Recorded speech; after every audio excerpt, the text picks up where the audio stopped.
Praise the lord. యేసు నామమే జయము. మన రక్షకుడు మన విమోచకుడైన యేసుక్రీస్తు అతి పరిశుద్ధమైన నామంలో అందరికీ వందనాలు. చిన్న ప్రార్థన ద్వారా ఉదయకాల వాక్య భాగం ధ్యానించుకుందాము.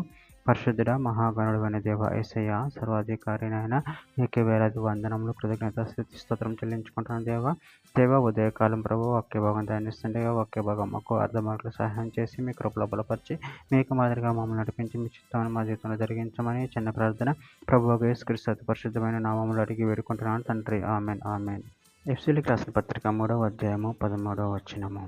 కాబట్టి మీ నిమిత్తమే నాకు వచ్చిన శ్రమలను చూచి మీరు అధైర్యపడవద్దని వేడుకొనుచున్నాను.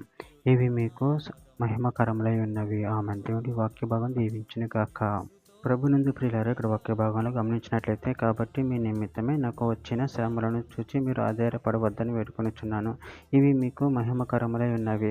అదేవిధంగా వాక్య భాగంలో గమనించినట్లయితే అపోస్తల కార్యముల గ్రంథం 14:22 వచనంలో శిష్యుల మనుషులను దృఢపరిచి విశ్వాసమందు నిలకడగా ఉండవాలని అనేక శ్రమలను అనుభవించి మనము దేవుని రాజ్యంలో ప్రవేశింపవాలని వారిని హెచ్చరించిరి.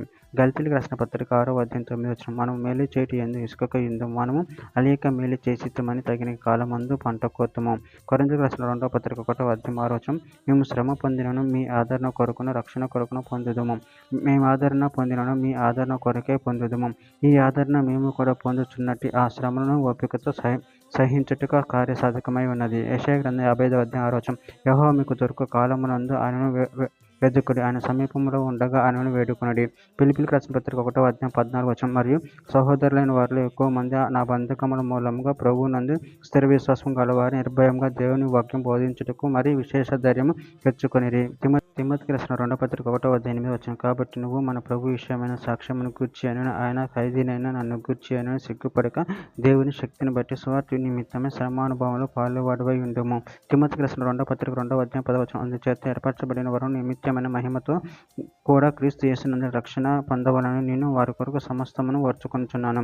తెస్సలోనికీయులకు రాసిన మొదటి పత్రిక 3వ అధ్యాయం 3వ వచనం. మనము శ్రమను అనుభవించవలసి ఉన్నదని మీతో ముందుగా చెప్పితిమి కదా, అలాగే జరిగినది. ఇది కూడా మీకు తెలియను. చివరిగా ఒక మాట. పేతురు రాసిన మొదటి పత్రిక 4వ అధ్యాయం 16వ వచనం. ఎవడైనా క్రైస్తవుడైనందుకు బాధ అనుభవించినట్లు అతను సిగ్గుపడక ఆ పేరును బట్టి దేవుని మహిమపరచవలను. ఆమె. దేవుడి వాక్య భాగం దీవించినగాక. చిన్న ప్రార్థన చేసుకుందాము. పరిశుద్ధుడ, ప్రేమ కలిగిన దేవ యేసయ్యా, మీరు ఇచ్చిన వాక్యదాన్ని బట్టి మీకు తెలియజేసుకుంటానంటే మేము ఆధారపడకుండా నిన్న మహిమపరచుకునే పరిశక్తిని బలాన్ని మాకు అనుగ్రహించి మీ ప్రేమ కృప మమ్మల్ని నిరంతరం కాపాడి మీ మహిమకరంగా మమ్మల్ని వాడుకోమని చిన్న ప్రార్థన క్రీస్తు పరిశుద్ధమైన నామములో అడిగి వేడుకుంటున్నాడు తండ్రి. Amen amen.